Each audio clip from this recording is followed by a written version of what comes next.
ഞാൻ അറിഞ്ഞ ക്രിസ്തുവിനെക്കുറിച്ച്, ക്രിസ്തു എൻ്റെ ജീവിതത്തിൽ, എൻ്റെ രചനകളിലൊക്കെ ബൈബിളിൻ്റെ സ്വാധീനം, ക്രിസ്തുവിൻ്റെ സ്വാധീനം ഒക്കെ എങ്ങനെയാണ് എന്ന് പങ്കുവയ്ക്കുന്നതിൽ എനിക്ക് വളരെ സന്തോഷമുണ്ട്.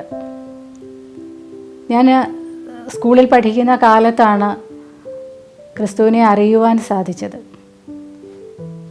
ഞാൻ UP സ്കൂളിൽ പഠിക്കുന്ന കാലത്ത് ഞങ്ങളുടെ സ്കൂളിൽ പുതിയ നിയമം അതുപോലെയുള്ള മറ്റ് ലഘുലേഖകളൊക്കെ കൊണ്ടുവരുമായിരുന്നു. അക്കാലത്തെ വായിക്കാൻ താല്പര്യമുള്ള എനിക്ക് അവയൊക്കെ വായിക്കുകയും ഞാനറിയാത്ത ഒരു ലോകത്തേക്ക്, ഒരു പുതിയ ഇടത്തേക്ക് എൻ്റെ ഹൃദയത്തെ, എൻ്റെ ചിന്തകളെയൊക്കെ അത് കൊണ്ടെത്തിക്കുകയും ചെയ്തു. പിൽക്കാലത്ത് എൻ്റെ അനേകം സുഹൃത്തുക്കളൊക്കെ തന്നെ ബൈബിൾ സമ്മാനിക്കുകയും അങ്ങനെ കൂടുതൽ ആ ബൈബിൾ വായിക്കുകയും എന്താണ് അതിൽ പറഞ്ഞിരിക്കുന്നത്, എന്താണ് ക്രിസ്തു എന്ന് മനസ്സിലാക്കാനും സാധിച്ചു.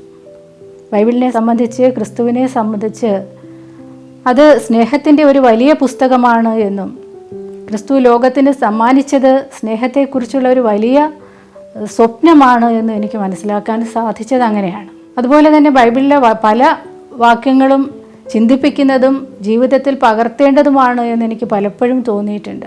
നമുക്കറിയാം, നമ്മളെപ്പോഴും പലതും നമ്മൾ ക്ലീഷേ എന്ന പോലെ വായിക്കുകയും അത് ഉപേക്ഷിക്കുകയും വായിച്ച് അവിടെ തന്നെ മറന്നു കളയുകയും ചെയ്യുന്ന ഒരുപാട് കാര്യങ്ങൾ നമ്മുടെ സാധാരണ ജീവിതത്തിൽ ഉണ്ടാകുന്നുണ്ട്. എങ്കിലും പലപ്പോഴും അത് നമ്മളെ ഓർമ്മിപ്പിക്കുകയും എങ്ങനെയാണ് ജീവിതത്തിൽ ഒരു നല്ല മനുഷ്യനാകേണ്ടത് എങ്ങനെയാണ്, സമൂഹത്തെ സ്നേഹിക്കേണ്ടത് എങ്ങനെയാണ്, നമ്മുടെ ജീവജാലങ്ങളെ സ്നേഹിക്കേണ്ടത് എങ്ങനെയാണ്, അങ്ങനെയൊക്കെയുള്ള സ്നേഹത്തിൻ്റെ ഒരു വിശാലമായ പ്രപഞ്ചമാണ് ബൈബിൾ അല്ലെങ്കിൽ ക്രിസ്തു എൻ്റെ ഉള്ളിലേക്ക് നൽകിയിട്ടുള്ളത്.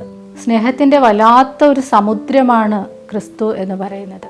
തന്നെ പോലെ തൻ്റെ അയൽക്കാരനെ സ്നേഹിക്കുക എന്ന് അദ്ദേഹം പറയുമ്പോൾ നമ്മൾ ആലോചിക്കേണ്ടത് തൊട്ടടുത്ത വീട്ടിലെ ആളിനെ മാത്രമല്ല, അവനവനിൽ തന്നെയുള്ള ഒരു സ്വത്വമുണ്ട്. അതിനെ, ചുറ്റുപാടുമുള്ള മനുഷ്യരെ, പ്രകൃതിയെ, ജീവജാലങ്ങളെ, അങ്ങനെ ഈ പ്രപഞ്ചം ഒട്ടാകെ തന്നെയും സ്നേഹത്തിൻ്റെ ഒരു വിശാലത ഉണ്ടാകണമെന്നുള്ള ഒരു ആഹ്വാനം കൂടി ആ വാക്യങ്ങളിലുണ്ട്. അപ്പോൾ അങ്ങനെയുള്ള ഒരു വിശാലമായ സ്നേഹത്തിൻ്റെ ഇടം, ദൈവം നമ്മളെ ഏറ്റവും കൂടുതൽ സ്നേഹിക്കുന്ന ഒരാളാണ് എന്ന് ക്രിസ്തുവിൻ്റെ വാക്കുകളിലൂടെയാണ് മനസ്സിലാക്കാൻ സാധിക്കുന്നത്.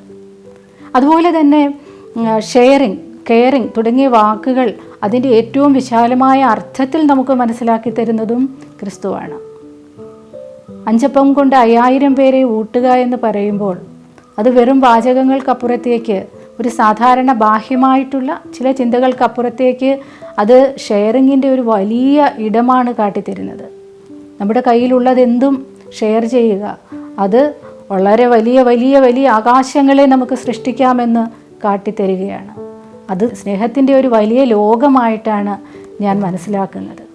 അതുപോലെ മറ്റൊന്ന് എന്നെ ആകർഷിച്ചത് മരിച്ചവരെ ഉയർപ്പിക്കുക എന്നുള്ളൊരു കാര്യം. നമ്മളൊക്കെ പലപ്പോഴും പല കാര്യങ്ങൾ കൊണ്ടും ശരീരത്തിന് ജീവനുണ്ടെങ്കിൽ പോലും ആന്തരികമായി മരിച്ചുപോയവരാണ്. ദുഃഖങ്ങൾ കൊണ്ട്, മറ്റു പ്രശ്നങ്ങൾ കൊണ്ട്, മറ്റൊട്ടേറെ കാര്യങ്ങൾ കൊണ്ട് ആന്തരികമായി മരിച്ചു കിടക്കുന്ന ഒരു ജനതയ്ക്ക് അല്ലെങ്കിൽ മനുഷ്യർക്ക് ഒരു ഉയർത്തെഴുന്നേൽപ്പ് നൽകുവാൻ ക്രിസ്തുവിന് സാധിക്കുന്നു എന്നുള്ളത് കൊണ്ടാണ്. മരിച്ചവനെ ഉയർപ്പിക്കുക എന്ന വാക്ക് തന്നെ എന്നെ വല്ലാതെ സ്വാധീനിച്ചത്. ഞാൻ എഴുതിയ ഒരു പുസ്തകത്തിൻ്റെ പേര് തന്നെ ആ വാക്കിൽ കടം കൊണ്ടതാണ്, മരിച്ചവരെ ഉയർപ്പിക്കുന്ന പ്രണയമന്ത്രങ്ങൾ എന്നു പേരുള്ള ഒരു വാക്ക്. അത്തരം വാക്കുകൾ എൻ്റെ ഹൃദയത്തിൽ എനിക്ക് നൽകുന്ന സ്വാധീനമൊക്കെ വളരെ വലുതാണ്. ബൈബിള് ഞാൻ ആദ്യമായിട്ട് മുതിർന്നതിന് ശേഷം ബൈബിളിൽ നിന്ന് എന്നെ ആകർഷിച്ചത് ഉത്തമഗീതമായിരുന്നു. എൻ്റെ ട്യൂഷൻ ക്ലാസ്സിൽ വെച്ച് എൻ്റെ അധ്യാപകൻ്റെ ഷെൽഫിൽ നിന്ന് അദ്ദേഹം അറിയാതെ ഞാൻ ആദ്യം മോഷ്ടിച്ചത് ഉത്തമഗീതമായിരുന്നു. ആ പേജുകൾ കീറിയെടുത്ത് ഞാൻ വീട്ടിൽ കൊണ്ടുപോയിരുന്നു. മറ്റെല്ലാ കാര്യങ്ങളെക്കാളും ഉത്തമഗീതം എന്നെ വല്ലാതെ ആകർഷിച്ചു. ഞാൻ ഒരുപാട് വർഷങ്ങൾ ചിന്തിക്കുകയുണ്ടായി, എങ്ങനെയാണ് വിശുദ്ധമായ ഒരു പുസ്തകത്തിൽ സ്നേഹത്തെക്കുറിച്ച് ഉള്ള ഇത്ര മനോഹരമായ എഴുത്ത് എന്തുകൊണ്ടാണ് ഉണ്ടായത് എന്ന് ഞാൻ ചിന്തിക്കുകയുണ്ടായി. പിൽക്കാലത്ത് ഉത്തമഗീതത്തിൻ്റെ സ്വതന്ത്രമായിട്ടുള്ളൊരു ആഖ്യാനം നൽകുമ്പോൾ ഇതിനെക്കുറിച്ചുള്ള ചിന്തകൾ ആണ് എനിക്കുണ്ടായിരുന്നത്.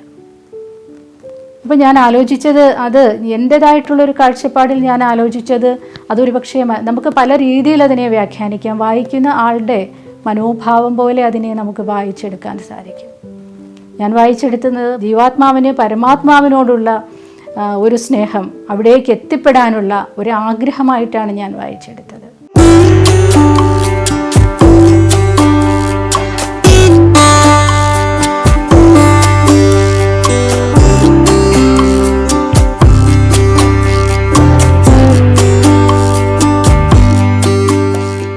ഞാൻ ഉത്തമഗീതത്തിൻ്റെ ഗദ്യാഖ്യാനം നിർവഹിച്ച സമയത്താണ് ആ പ്രണയത്തിലെ ആത്മീയതയെക്കുറിച്ച്, അല്ലെങ്കിൽ ബൈബിളിൽ അത് സോളമൻ സൂചിപ്പിച്ചിരിക്കുന്ന ആത്മീയ പ്രകാശത്തെക്കുറിച്ച് കൂടുതൽ മനസ്സിലാക്കുവാൻ സാധിച്ചത്. ഞാനത് എഴുതി തുടങ്ങിയത് ഒരു ക്രിസ്മസ് നേരത്ത് ഉച്ച കഴിഞ്ഞ് വീട്ടിലെ ജോലിയെല്ലാം ഒതുക്കിയതിന് ശേഷം വല്ലാതെ പനി പിടിച്ച ഒരു നേരമായിരുന്നു. മരുന്ന് കഴിച്ചുകൊണ്ടാണ് ഞാൻ എഴുതാൻ തുടങ്ങിയത്. നിർത്താതെയുള്ള നിലയ്ക്കാതെയുള്ള ഒരു എഴുത്ത് 2 ദിവസം തുടർന്നു. 3-ാമത്തെ ദിവസമാണ് ഞാൻ ആ എഴുത്ത് ഉത്തമഗീതം മുഴുവൻ എഴുതി തീർത്ത് നിൽക്കുമ്പോൾ എനിക്ക് മനസ്സിലാക്കാൻ സാധിച്ച അതീന്ദ്രിയമായ ഒരു ലോകത്തിലൂടെയാണ് അത് കടന്നു പോകുന്നത്. അതിലെ ഓരോ വാചകവും ഓരോ വാക്യവും എനിക്ക് മനസ്സിലാക്കാൻ സാധിക്കുന്നത് ജീവാത്മാവ് പരമാത്മാവിലേക്കുള്ള ഒരു പ്രയാണത്തിൽ അതിലെ സ്ത്രീയെ സംബോധന ചെയ്തുകൊണ്ടാണ് തുടങ്ങുന്നത്. അപ്പോൾ ആ സ്ത്രീക്ക് ആ കാലത്തെ സാമൂഹികമായിട്ടുള്ള കാര്യങ്ങളെക്കുറിച്ച് എനിക്ക് തീരെ അറിവില്ല. എങ്കിൽ പോലും പുരുഷന് മാത്രമല്ല, ആത്മീയതയുടെ മേഖലയിൽ സ്ത്രീക്കും അവളുടേതായിട്ടുള്ള ഒരു സ്ഥാനമുണ്ട് എന്നും, ഒരു സാധാരണ അതിൽ നിർവചിച്ചിരിക്കുന്ന പ്രണയങ്ങൾക്ക് അപ്പുറത്തേക്ക് ഒരു വിശാലമായ ലോകം അതിനുണ്ട് എന്നും, അത് അവനവൻ്റെ ഹൃദയത്തിലാണുള്ളതെന്നും, നമുക്ക് ഈ പരമപിതാവിലേക്ക് ഉള്ള ഒരു യാത്ര ഏതൊരു മനുഷ്യനും, അത് സ്ത്രീയോ പുരുഷനോ ആയിക്കൊള്ളട്ടെ,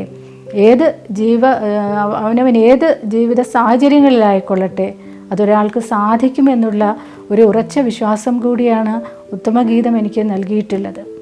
അതുപോലെ തന്നെ അതിലെ പല വാചകങ്ങളും എനിക്ക് തോന്നുന്നത് നമ്മുടെ സാധാരണക്കാരായ മനുഷ്യർക്ക് ഒരുപാട് സങ്കടങ്ങളുണ്ട്, ഒരുപാട് ദുഃഖങ്ങളുണ്ട്, പലതരത്തിലുള്ള പ്രശ്നങ്ങളെ ഫേസ് ചെയ്യേണ്ടി വരാറുണ്ട്. അപ്പോൾ ഞാൻ മനസ്സിലാക്കുന്നത് നമുക്ക് ചാരി നിൽക്കാൻ ഒരാൾ ആവശ്യമാണ്, എല്ലാം തുറന്നു പറയാൻ ഒരു ഈശ്വര സാമീപ്യം ആവശ്യമാണ്. അത് നമുക്ക് വിശ്വസിക്കാൻ പറ്റുന്ന ഒരു സാന്നിധ്യവും സാമീപ്യവുമാണ് ക്രിസ്തു എന്നെനിക്ക് തോന്നിയിട്ടുണ്ട്. പലപ്പോഴും ബൈബിളിലെ പല വാചകങ്ങളും ഒരു സൈക്കോളജിക്കലായിട്ടുള്ള ഒരു ഇഫക്റ്റ് കൂടി നൽകുന്നുണ്ട്. നിൻ്റെ ഒപ്പം ഞാനുണ്ട് എന്ന് ഒരു ദൈവം നമ്മോട് പറയുന്നത്, നീ ഭയപ്പെടേണ്ട, ഞാൻ നിൻ്റെ കൂടെയുണ്ട്, നിന്നോട് കൂടെയുണ്ട്.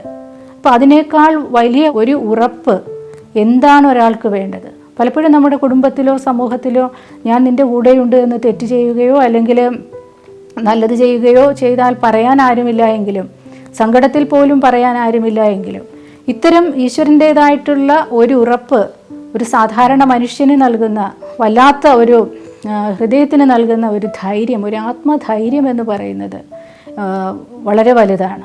അതുകൊണ്ട് തന്നെ ഞാൻ ഒരു പ്രത്യേക ചട്ടക്കൂടിനപ്പുറത്തേക്ക് ഇതിനെയൊക്കെ വിശാലമായ ഒരു കാഴ്ചപ്പാടിൽ കാണാൻ ശ്രമിക്കുകയും ബൈബിളിനെ വായിക്കുകയും വായിച്ച് അറിയുകയും മനസ്സിലാക്കാൻ ശ്രമിക്കുകയും ചെയ്യാറുണ്ട്.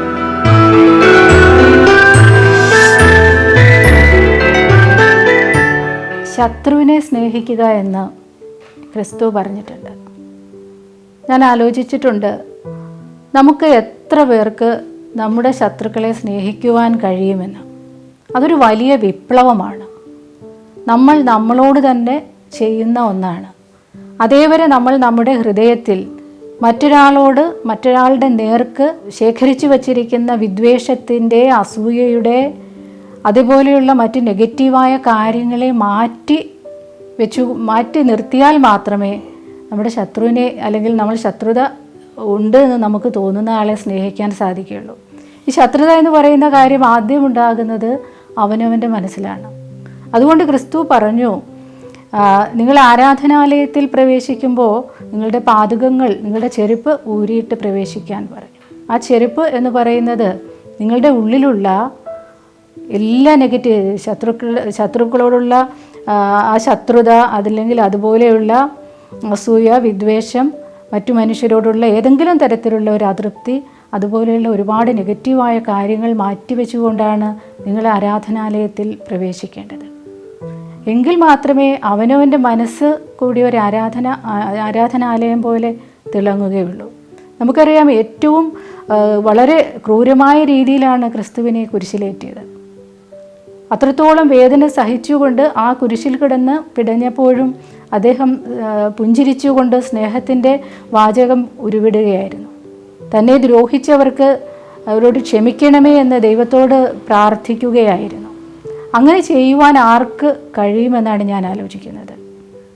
സ്വയം വേദന കൊണ്ട് പുളയുമ്പോഴും തന്നെ വേദനിപ്പിച്ചവരുടെ നേർക്ക് അവരോട് ക്ഷമിക്കണമേ, അല്ലെങ്കിൽ യേശു അവരോട് ക്ഷമിക്കുകയാണ് ഉണ്ടായത്. അങ്ങനെ സ്വന്തം ജീവിതം കൊണ്ട് ക്ഷമയുടെ ഒരു വലിയ പാഠം പഠിപ്പിച്ചുകൊണ്ടാണ് അദ്ദേഹം ഉയർത്തെഴുന്നേറ്റത്. അങ്ങനെയുള്ള പാഠം നൽകുന്ന ഒരാൾക്ക് മാത്രമേ ഈ പ്രപഞ്ചത്തിൽ അല്ലെങ്കിൽ മറ്റു മനുഷ്യരുടെ ഇടയിൽ, അല്ലെങ്കിൽ ഇത്രയേറെ വർഷങ്ങൾ കഴിഞ്ഞിട്ടും നിലയ്ക്കാതെ ഉയർത്തെഴുന്നേറ്റുകൊണ്ട്, അല്ലെങ്കിൽ സൂര്യനെപ്പോലെ നിലയ്ക്കാതെ പ്രകാശിച്ചുകൊണ്ട് നിൽക്കുന്നത് ക്രിസ്തു നൽകിയ ആ വളരെ വലിയൊരു സന്ദേശം കൊണ്ടാണ്. ജീവിതം കൊണ്ട് സന്ദേശം നൽകാനാകാത്ത ആർക്കും ഒന്നിനും തന്നെ സൂര്യനെ പോലെ ജ്വലിക്കാനോ അല്ലെങ്കിൽ ഇതുപോലെയുള്ള ചിന്തകൾ പകർന്നു നൽകാനോ സാധിക്കുകയില്ല.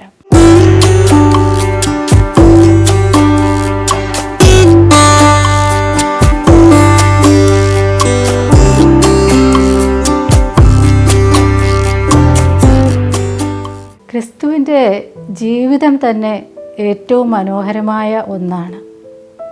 ആർക്കും ചിന്തിക്കാനാകാത്ത ആ ജനനം മുതൽ കുരിശിലേറ്റം വരെയുള്ള കാലത്തെക്കുറിച്ച് ചിന്തിക്കുമ്പോൾ അതിനെ അനുകരിക്കാനോ അല്ലെങ്കിൽ ആ ജീവിതത്തെ പൂർണ്ണമായി പകർത്താനോ എങ്ങും സാധിക്കുകയില്ല. ക്രിസ്തു നൽകിയ ചിന്തകൾ നമ്മുടെ ജീവിതത്തിൻ്റെ അരികുകളിൽ പോലും പകർത്തുവാനും നമുക്ക് സാധിക്കുന്നില്ല.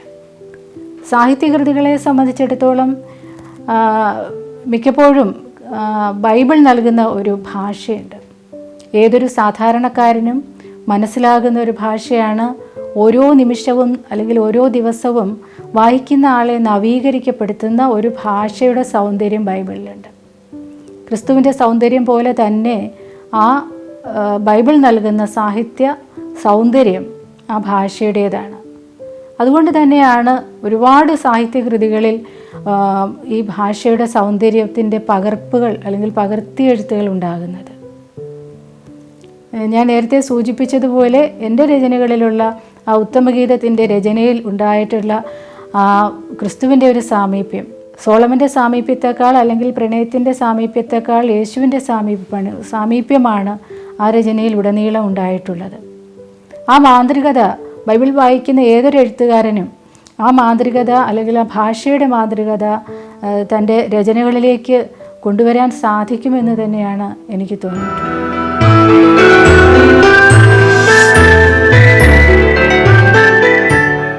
ഞാൻ പലപ്പോഴും കേൾക്കാറുള്ള ഒരു കാര്യം, പല ആളുകളുടെയും ജീവിതത്തിൽ അവരുടെ പ്രാർത്ഥനകൾ കൊണ്ട്, ക്രിസ്തുവിൻ്റെ അനുഗ്രഹം കൊണ്ട് ഒരുപാട് അത്ഭുതങ്ങൾ ഉണ്ടായിട്ടുണ്ട് എന്ന് പറഞ്ഞു കേട്ടിട്ടുണ്ട്.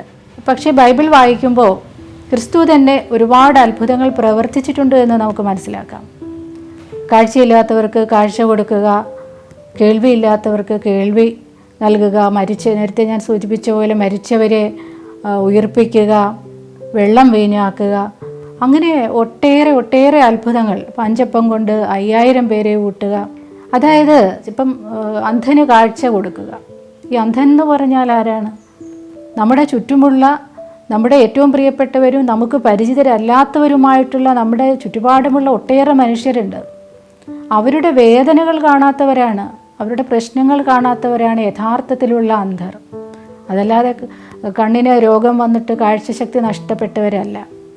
ആ അന്ധരുടെ കാഴ്ച കൊടുക്കുക എന്ന് പറഞ്ഞാൽ അത്തരം മനുഷ്യരുടെ ഇടയിലേക്ക് അദ്ദേഹം പ്രവർത്തിക്കുകയും അവരുടെ ഉള്ളിലെ തെളിച്ചത്തിനെ, അവരുടെ ആ കാഴ്ച, വേദനിക്കുന്ന മനുഷ്യരെ കാണാനുള്ള കഴിവ് നൽകുക, അവരുടെ ഉള്ളിലേക്ക് സഹാനുഭൂതി നൽകുക. ഇത്തരമൊരു കാഴ്ചയാണ് യേശു സമൂഹത്തിന് നൽകിയത്. അതുകൊണ്ടാണ് ഇന്നും വളരെ സഹാനുഭൂതിയോടുകൂടി സ്നേഹത്തിൻ്റെ ഒരു വിശുദ്ധ പുസ്തകമായിട്ട് ബൈബിൾ അറിയപ്പെടുന്നത്. അതുപോലെ തന്നെയാണ് കേൾക്കുക. ബധിര കർണങ്ങളായി പോകുന്നത്, വിലപിക്കുന്ന മനുഷ്യരുടെ വേദനിക്കുന്ന മനുഷ്യരുടെ നിലവിളികൾ കേൾക്കാതിരിക്കുന്ന ഏതൊരു മനുഷ്യനും ബധിരനാണ് എന്നാണ് എനിക്ക് തോന്നിയിട്ടുള്ളത്. ഏതൊരു മനുഷ്യനും തോന്നിയിട്ടുള്ളതല്ല, ഏതൊരു മനുഷ്യനും ബധിരൻ തന്നെയാണ്. അപ്പം ഇത്തരം കാഴ്ചകൾ കാണാത്തത്, കണ്ണുണ്ടെങ്കിലും കാഴ്ചകൾ കാണാത്തത്, കേൾവിശക്തി ഉണ്ടെങ്കിലും കേൾക്കാൻ കഴിയാത്ത മനുഷ്യരാണ് നമ്മുടെ ചുറ്റിനുമുള്ളത്. അവരിലേക്ക് നന്മയുടെയും സഹാനുഭൂതിയുടെയും സ്നേഹത്തിൻ്റെയും വെളിച്ചം പകർന്നതാണ് ക്രിസ്തു ചെയ്തത്. അങ്ങനെയാണ് ക്രിസ്തു ജനങ്ങളുടെ മനസ്സുകളിൽ, ക്രിസ്തുവിനെ സ്നേഹിക്കുന്നവരുടെ മനസ്സുകളിൽ, അതിനെക്കുറിച്ച് മനസ്സിലാക്കാൻ ശ്രമിക്കുന്നവരുടെ മനസ്സുകളിൽ, ബൈബിളിലൂടെ വായിച്ചറിയാൻ ശ്രമിക്കുന്നവരുടെ മനസ്സുകളിലൊക്കെ നിലനിൽക്കുന്നത്.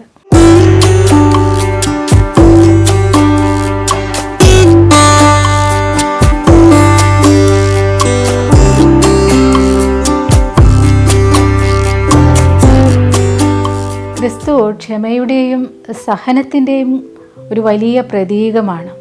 നമ്മൾ ഈ കാലത്ത് ക്ഷമ, സഹനം തുടങ്ങിയ വാക്കുകൾ നമ്മൾ വളരെ ക്ലീശയായിട്ട് ആരെക്കൊണ്ടും സാധിക്കാത്തത്. കാര്യം സമൂഹത്തിൽ എപ്പോഴും ക്ഷമയില്ലായ്മയുടെ അല്ലെങ്കിൽ അതേപോലെയുള്ള പ്രശ്നങ്ങൾ കൊണ്ട് നമ്മുടെ രാജ്യം അല്ലെങ്കിൽ നാട് ഒക്കെ ഇങ്ങനെ നിലനിൽക്കുന്ന, നടന്നു പോകുന്ന ഒരു കാലത്ത് ക്ഷമയുടെ ഒരു വലിയ പാഠം നമുക്ക് ക്രിസ്തു നൽകുന്നുണ്ട്. എങ്ങനെയാണ് ക്ഷമിക്കേണ്ടത്, എങ്ങനെയാണ് ക്ഷമയുടെ ആവശ്യം എന്താണ്? ഇപ്പോൾ പണ്ട് സ്കൂളിൽ പഠിക്കുന്ന കാലത്ത് ക്ഷമയെക്കുറിച്ച്, സ്നേഹത്തെക്കുറിച്ച്, സത്യത്തെക്കുറിച്ചൊക്കെ ചില ഉപന്യാസങ്ങളൊക്കെ എഴുതിക്കൊണ്ട് പോയി ക്ലാസ്സിൽ പറയുമായിരുന്നു. അപ്പോൾ ആ ചെറിയ കാലത്ത് പറഞ്ഞതിനപ്പുറത്തേക്ക് ക്ഷമയ്ക്കൊരു വിശാലമായ ലോകമുണ്ട്. കുരിശിൽ കിടന്നപ്പോഴും അല്ലെങ്കിൽ ആ കുരിശിലേക്ക് കടന്നു പോകുന്ന വഴികളിൽ ഏറ്റവും താൻ സ്നേഹിച്ച മനുഷ്യരൊക്കെ തന്നെ തള്ളിപ്പറയുന്ന അവസ്ഥ, ക്രിസ്തുവിൻ്റെ ശിഷ്യന്മാരിൽ തന്നെ അദ്ദേഹത്തെ തള്ളിപ്പറയുകയും ഒറ്റിക്കൊടുക്കുകയും ചെയ്ത ആളുകളുണ്ടായിരുന്നു. അത് ക്രിസ്തുവിനെ അത് നേരത്തെ അറിയാമായിരുന്നു എങ്കിൽ പോലും അദ്ദേഹം അതിനെ സ്വീകരിക്കുകയാണ് ചെയ്തത്. അവരോട് പോലും യാതൊരു തരത്തിലുള്ള പിണക്കമോ അല്ലെങ്കിൽ ദേഷ്യമോ, അവരോട് മറ്റേതെങ്കിലും തരത്തിലുള്ള ഒരു മാനസികാവസ്ഥയോടെ അവരെ സമീപിച്ചില്ല. അങ്ങനെ നമുക്ക് നൽകുന്ന പാഠം അത് തന്നെയാണ്. ലോക സാഹിത്യത്തിൽ അല്ലെങ്കിൽ നമ്മുടെ സാഹിത്യത്തിലൊക്കെ ക്രിസ്തുവിനെ അല്ലെങ്കിൽ ബൈബിളിൻ്റെ സ്വാധീനം ഇതുപോലെയുള്ള ക്രിസ്തു നൽകിയിട്ടുള്ള ക്ഷമയുടെ, സ്നേഹത്തിൻ്റെ, നൽകിയിട്ടുള്ള മറ്റു പല നന്മകളുടെയും ബാക്കി പത്രമായിട്ടാണ് പലതും നമ്മുടെ രചനകളിൽ ഉൾക്കൊള്ളിച്ചിട്ടുള്ളത്. ഞാൻ മതത്തിനും വർഗീയതയ്ക്കും അതുപോലെയുള്ള കാര്യങ്ങൾക്ക് അപ്പുറത്തേക്ക് മനുഷ്യനെ മനുഷ്യനായി തന്നെ കാണുന്ന ഒരു ചിന്തയിൽ ജീവിക്കുന്ന ഒരാളാണ്. അത്തരം ചിന്തയാണ് എന്നെ സ്വാധീനിക്കുന്നത്. ഇന്ന് പലപ്പോഴും കണ്ടുവരുന്നത് ഓരോ മനുഷ്യരും ഓരോ ചെറിയ ഇടങ്ങളിലേക്ക് അവൻ്റെ മനസ്സ് ഒതുങ്ങിപ്പോയിരിക്കുന്നു എന്നുള്ളതാണ്.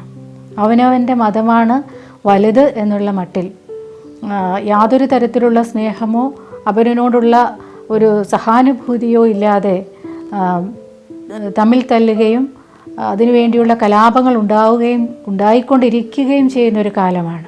അപ്പോൾ സ്നേഹത്തിൻ്റെ ഒരു വലിയ പാഠം ക്രിസ്തുവിൻ്റെ ബൈബിൾ നൽകുന്നുണ്ട്. ക്രിസ്തു പറയുന്നുണ്ട്, കാലാകാലങ്ങളിൽ മനുഷ്യൻ വർഗത്തിൻ്റെയോ അല്ലെങ്കിൽ ഏതെങ്കിലുമൊക്കെ മതത്തിൻ്റെയോ അടിമകളായി തങ്ങളുടെ സഹജീവികളിൽ നിന്ന് അകന്ന് പോകാതെ, അവരെ നശിപ്പിക്കാതെ, ഈ ഭൂമി ഇങ്ങനെ ഭൂമിയായി തന്നെ ഏറ്റവും സൗന്ദര്യമുള്ള ഒരു ഇടമായി തന്നെ നിലകൊണ്ട് നമുക്കും വരാനിരിക്കുന്ന നമ്മുടെ അനേകം തലമുറകൾക്കും വേണ്ടി ഏറ്റവും മനോഹരമായ ഒന്നായി രൂപപ്പെടുത്തിയെടുക്കുവാനുള്ളൊരു സന്ദേശം ഇതുപോലെയുള്ള വിശുദ്ധ പുരുഷന്മാർ നൽകുന്ന സ്നേഹമെന്ന വാക്കിനുണ്ട്. അതൊരു ചെറിയ വാക്കിനപ്പുറത്തേക്ക് നമ്മളൊക്കെ ഒരുപാട് തവണ കേട്ട് അതിനർത്ഥം നഷ്ടപ്പെട്ടൊരു വാക്കായി മാറുമ്പോഴും ഇന്ന് അത്തരം വാക്കിന് വല്ലാതെ പ്രസക്തിയേറുകയാണ്.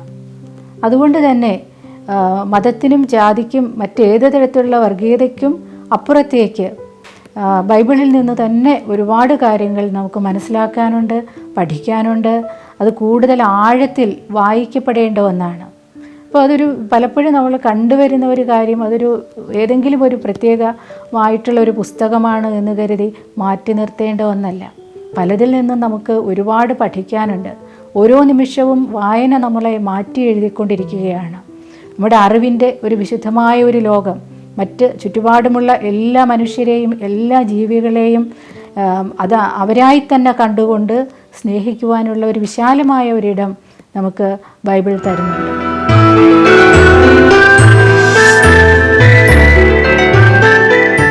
ബൈബിൾ വാക്യങ്ങൾ പലപ്പോഴും സ്വാധീനിച്ചിട്ടുണ്ട്. ക്രിസ്തു നേരിട്ട് വന്ന് എൻ്റെ ഹൃദയത്തോട് എൻ്റെ കാതിലേക്ക് സംസാരിക്കുന്നത് പോലെയാണ് പലപ്പോഴും തോന്നിയിട്ടുള്ളത്. അതായത് ചില സ്വാഭാവികമായ എല്ലാ മനുഷ്യർക്കുമുള്ള അല്ലെങ്കിൽ ചില പ്രശ്നങ്ങൾ, ചില പ്രശ്നങ്ങളുണ്ടാകുമ്പോൾ ചില വാക്യങ്ങളൊക്കെ ഞാൻ ആലോചിക്കാറുണ്ട്. ചിലപ്പോൾ ചിലരോട് ക്ഷമിക്കുവാൻ അതെന്നെ പ്രേരിപ്പിക്കുന്നു, ചിലപ്പോൾ അവരെയൊക്കെ സ്നേഹിക്കുവാൻ അതെന്നെ പ്രേരിപ്പിക്കുന്നു.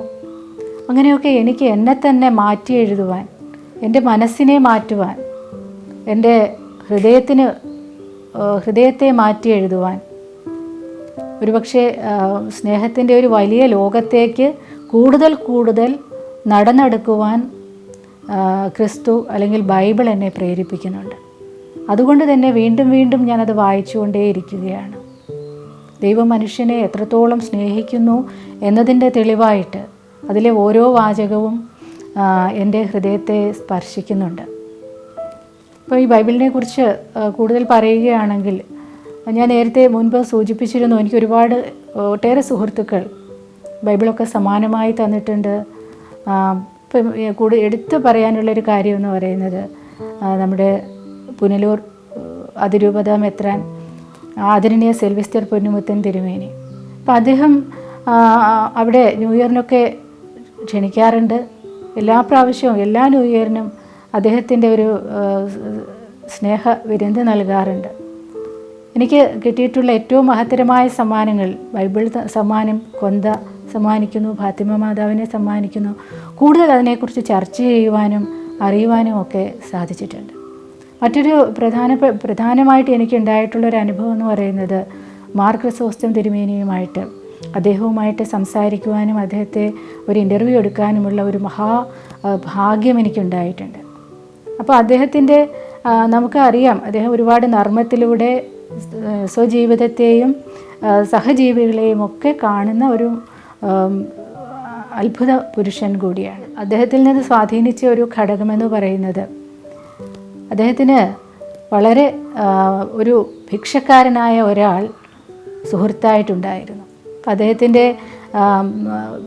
അദ്ദേഹത്തെ കാണാൻ ഓരോ മാസവും വരികയും ഭിക്ഷ വാങ്ങിക്കൊണ്ട് പോവുകയും ചെയ്യുന്നു.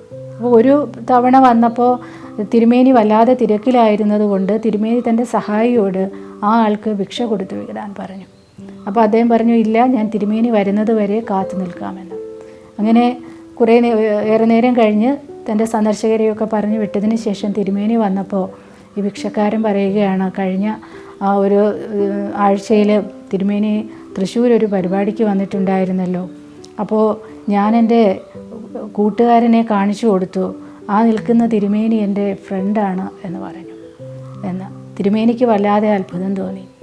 തിരുമേനി പറയുകയാണ്, തിരുമേനിയെ വളരെ വലിയ ഒരു ഉയർന്ന നിലയിലാണ് കാണുന്നത്. അയാൾ തൻ്റെ ആളിനെ കൂട്ടുകാരൻ എന്നും തിരുമേനിയെ ഫ്രണ്ട് എന്ന വാക്കുകൊണ്ടുമാണ് ഉപമിച്ചത്.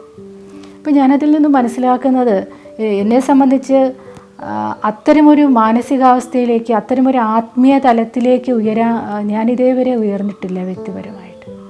അത്തരം ആ ഒരു ആത്മീയ തലത്തിലേക്ക് ഉയരാനുള്ളൊരു ശ്രമം, കാര്യം മനുഷ്യനെ അവനവനെ പോലെ തന്നെ മറ്റൊരാളെയും കാണുക, അതിൽ വലിപ്പ ചെറുപ്പങ്ങളില്ലാതെ സ്നേഹിക്കുക, അയാളുടെ ശാരീരികമോ അല്ലെങ്കിൽ അയാൾ ഇപ്പോൾ കടന്നു പോയിക്കൊണ്ടിരിക്കുന്ന വഴികളെ എന്താണ് എന്ന് മനസ്സിലാക്കാതെ, അയാൾ ഭിക്ഷക്കാരനോ അല്ലെങ്കിൽ ഏറ്റവും ഉയർന്ന തലത്തിലുള്ള ഒരു സ്ഥാനം വഹിക്കുന്ന ആളോ ആയിക്കൊള്ളട്ടെ, ഒരേ തലത്തിൽ കാണുവാനുള്ള ഒരു വലിയ ആത്മീയത അദ്ദേഹത്തിനുണ്ടായിരുന്നു എന്നത് എന്നെ വല്ലാതെ വിസ്മയിപ്പിക്കുകയാണ്. ഞാൻ എപ്പോഴും ആലോചിക്കുന്നത് അത്തരം കാര്യങ്ങളാണ്. അങ്ങനെ എനിക്ക് എന്നെ തന്നെ പുതുക്കാനും അല്ലെങ്കിൽ കൂടുതൽ അതേപോലെയുള്ള യാത്രകളിലേക്ക്, മാനസികമായിട്ടുള്ള ആത്മീയ യാത്രകളിലേക്ക് സഞ്ചരിക്കുവാനും ബൈബിളും ഇതേപോലെയുള്ള അത്ഭുതമായിട്ടുള്ള ചിന്തകൾ നൽകുന്ന ആത്മീയ പുരുഷന്മാരും സഹായിക്കുന്നുണ്ട്. ഇത് ക്രിസ്തു അവർക്ക് നൽകുന്ന ഒരു സന്ദേശമാണ്. ആ സന്ദേശം തങ്ങളുടെ ജീവിതത്തിൽ ഈ തിരുമേനിമാർ അല്ലെങ്കിൽ അതുപോലെയുള്ള ആത്മീയ മേഖലയിൽ പ്രവർത്തിക്കുന്ന ആളുകൾ ഉൾക്കൊള്ളുന്നത് കൊണ്ടാണ്, അവരുടെ ജീവിതത്തിൽ ക്രിസ്തുവിനെ അതേപടി സ്വീകരിക്കുന്നു, ക്രിസ്തു നൽകിയ സന്ദേശങ്ങൾ അതേപടി ഉൾക്കൊള്ളുന്നത് കൊണ്ടാണ് എന്നെപ്പോലെയുള്ള സാധാരണക്കാരായ മനുഷ്യർക്ക് ആ ചിന്തകൾ സ്വീകരിക്കാനും ആ ചിന്തകളുടെ അരികിലൂടെ സഞ്ചരിക്കുവാനും അത് ഉൾക്കൊള്ളണമെന്ന് തോന്നുവാനുമുള്ള കാരണം.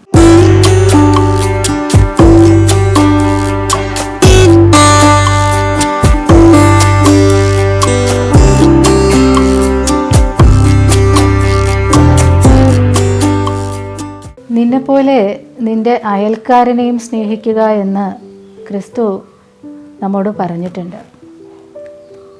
നമുക്കത് ചെറിയ ഒരു വാചകമായിട്ട് തോന്നാം.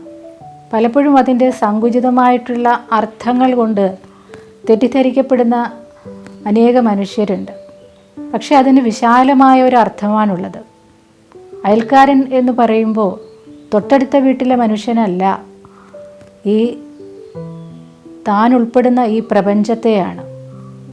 ആ പ്രപഞ്ചത്തെ സ്നേഹിക്കുവാനുള്ള, ജീവജാലങ്ങളെ സ്നേഹിക്കുവാനുള്ള, തൻ്റെ അരികിൽ വരുന്ന ഏതുതരം മനുഷ്യരെയും, വേദനിക്കുന്നവരെയാണെങ്കിലും എല്ലാ മനുഷ്യരെയും സ്നേഹിക്കുവാനുള്ള, അവരെല്ലാം തൻ്റെ അയൽക്കാരാണ്.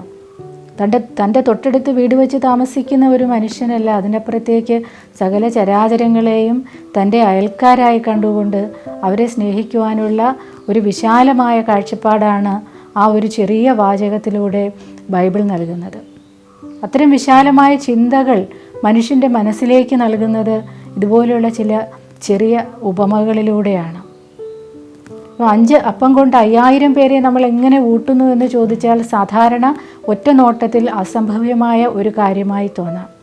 പക്ഷേ നമുക്ക് ഷെയർ ചെയ്യുകയാണെങ്കിൽ അതൊരു ഷെയറിങ്ങിൻ്റെ പാഠമാണ് പഠിപ്പിക്കുന്നത്. തൻ്റെ കയ്യിലുള്ളതെന്തും മറ്റൊരാൾക്ക് നൽകുമ്പോൾ അത് ഇരട്ടിയായി വർദ്ധിക്കുന്നു എന്ന് പറയാറുണ്ട്. സ്നേഹമാണെങ്കിൽ, സ്നേഹം മറ്റെന്ത് കാര്യമാണെങ്കിലും അതങ്ങനെയാണ്. അങ്ങനെ വിശാലമായിട്ടുള്ള ഒരു ലോകത്തെ ഒരാൾക്ക് സൃഷ്ടിക്കാൻ കഴിയുന്നത്, ഒരു സമൂഹത്തിന് സൃഷ്ടിക്കാൻ കഴിയുന്നത്, ഒരു ജനതയ്ക്ക് സൃഷ്ടിക്കാൻ കഴിയുന്നത് അപ്പോഴാണ്. നമ്മളൊക്കെ ഒരുപക്ഷെ നമ്മുടെ ചെറിയ ഇടത്തെ മാത്രം സ്നേഹിക്കുകയും തൊട്ടപ്പുറത്തെ രാജ്യത്തെയോ അല്ലെങ്കിൽ അതുപോലെയുള്ള എന്താ പറയുക, ജാതി മത വർഗത്തെയോ ഒക്കെ സ്നേഹിക്കാതെ അവനവനെയോ അല്ലെങ്കിൽ അവനവൻ്റെ ചെറിയ ഇടങ്ങളിൽ പെടുന്ന കുറച്ച് മനുഷ്യരെയോ സ്നേഹിച്ചുകൊണ്ട്, സ്വാർത്ഥമായി സ്നേഹിച്ചുകൊണ്ട്, അത് സ്നേഹമെന്ന് പറയാൻ പറ്റില്ല, ഒരു സ്വാർത്ഥതയുടെ ചുറ്റുവട്ടങ്ങളിൽ ഒതുങ്ങിക്കൊണ്ട് നിൽക്കുമ്പോൾ സ്നേഹത്തിൻ്റെ വിശാലമായ ഒരു കാഴ്ചപ്പാടാണ് നൽകുന്നത്. അപ്പോൾ എൻ്റെ നോട്ടത്തിൽ ക്രിസ്തു എന്നത് സ്നേഹത്തിൻ്റെ ഒരു പര്യായ പദമാണ്. ബൈബിൾ എന്നത് സ്നേഹത്തിൻ്റെ ക്രിസ്തു നൽകിയ ഒട്ടേറെ വാചകങ്ങളാണ്. ആ നമ്മൾ സ്നേഹമെന്ന ഒരു ചെറിയ വാക്കിൽ ഉൾക്കൊള്ളിക്കാൻ കഴിയുന്ന, അത് പ്രപഞ്ചത്തോളം എത്തുന്ന അതിവിശാലമായ, അതീവ വലിയ ചിറകുകളുള്ള ഒന്ന് തന്നെയാണ്. തന്നെ ദ്രോഹിക്കുന്നവരെയും ഏതെല്ലാം തരത്തിൽ വേദനിപ്പിച്ചവരോടും ക്ഷമിക്കാൻ കഴിയുന്ന ഒരേ ഒരാൾ ക്രിസ്തു മാത്രമാണ്. ചിരിച്ചുകൊണ്ട് മരണത്തിലേക്ക് മൃത്യുവിനെ സ്വീകരിച്ച ഒരാൾ, തന്നെ ദ്രോഹിച്ചവരെ അവസാന നിമിഷത്തിലും അവരോട് ക്ഷമിക്കണമേ എന്ന് ആഹ്വാനം ചെയ്ത ഒരാൾ, അത് ക്രിസ്തുവിനല്ലാതെ മറ്റാർക്കും സാധിക്കുകയില്ല.